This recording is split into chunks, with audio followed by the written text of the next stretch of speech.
These people were drunk and they were very provocative. One of them asked me how I could end up marrying a traitor of Uganda as if I'd never saw Wanyankole to marry.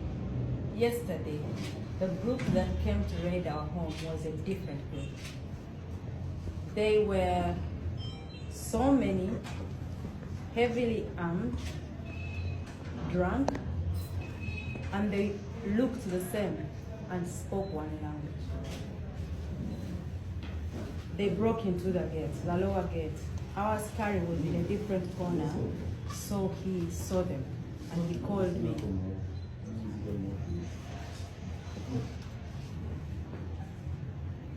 Our askari saw them and called me. I had already gone to bed. I was just preparing to read like one page of my Bible and then sleep. The askari called me and said, "These men are many and they are coming in this time."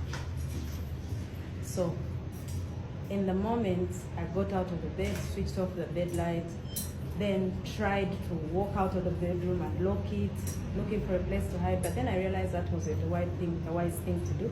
I opened the bedroom again, went in, opened the balcony room to make a video of at least some evidence of these people were coming in. I just shot a small snippet thing because already they had ladders and they were climbing to our veranda.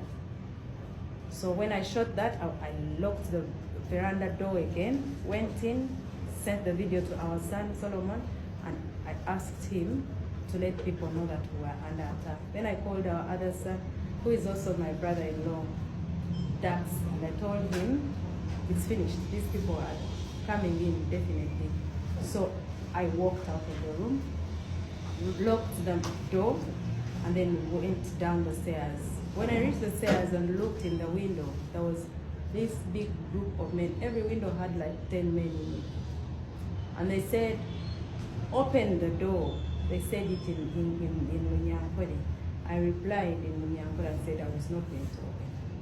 So I passed the stairs, went to the general bathroom, locked the door, and called our neighbor, one of our neighbors. And they said, "We have a problem here, let everybody know." Then I came out of the room. When I came out of the room, they were already coming into the sitting room. They had finished breaking everything.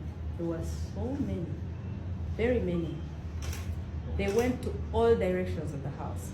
Ceiling, rooms, kitchen, outside in the compound, on the verandas, my bedroom, kids' bedrooms, bathrooms, everywhere. They were everywhere. They were very many. In that moment, they did not allow me to follow anybody where they were. One of them told me to give them my phone. He came and sat behind me, told me, "Give me your phone." I gave it to him from this angle. He put it in front of me and said, "Give me the password," in Runyankore. And I said back, "I'm not giving you the password." He said, "You're going to give me the password." And I said, "I'm not going to give you the password." He left, went outside on the veranda, came with other 4 men. So when he came back, he went in the same position where he was. He lifted me by the trousers. I was wearing 90 trousers and a shirt. He lifted me by the trousers, lifted me up, and then the one who was standing in front of me strangled me by the neck from the front.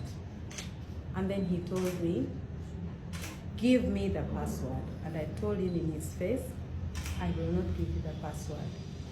The one who was behind here pulled my shirt. So now I was between 2 men. One was strangling me and one was pulling my shirt from there. And you know how the button chokes you here?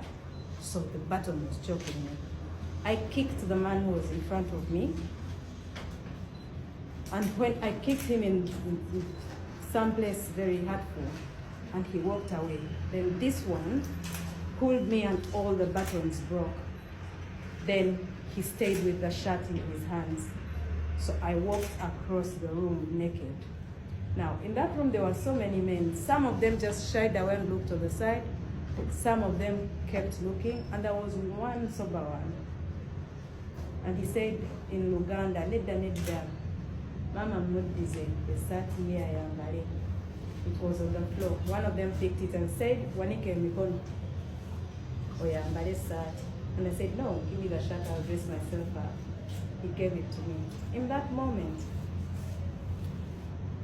the other guy who took my phone and who had my shirt who tore my shirt in the beginning, came back and held me by my hair. It was plaited like this last night. He held me by my hair and pushed me all the way up to a pole across in the sitting room, and I hit my lip. And then he told me, bring the password. I said again, there's no password for you.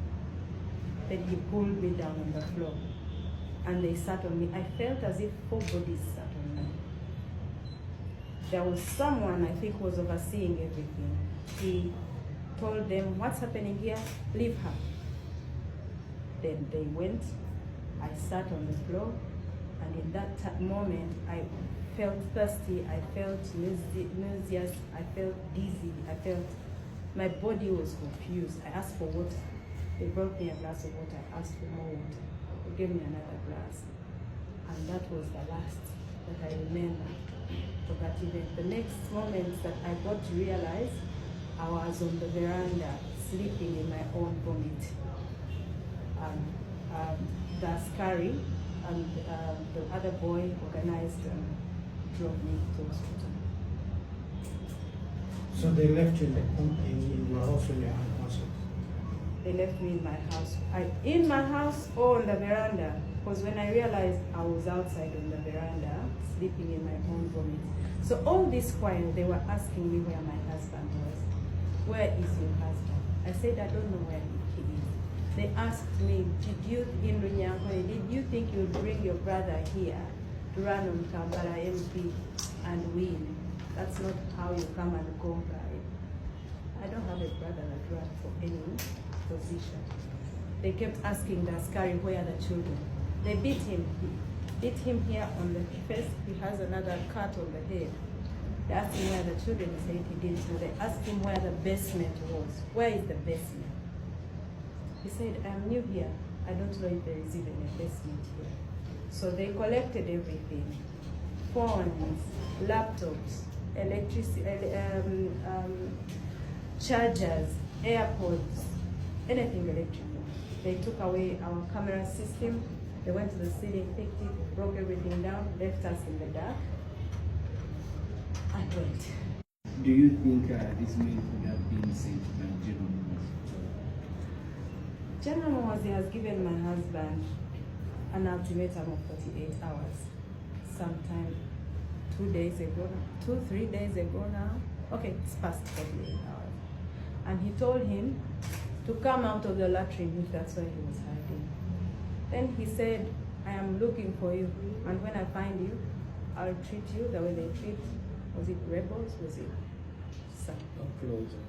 outlaws? Yes, outlaws. So, if someone threatens you to that extent, and they are in an office of power, and they're in control of the army and all the army outfit, how could you say they're not the one that saved those people? What message do you have for your husband Wherever he is, he should just do his thing. He shouldn't worry about me.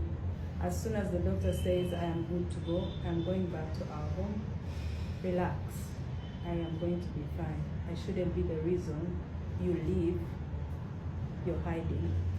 You should come at your own timing and when you feel safe. Otherwise, I'm okay.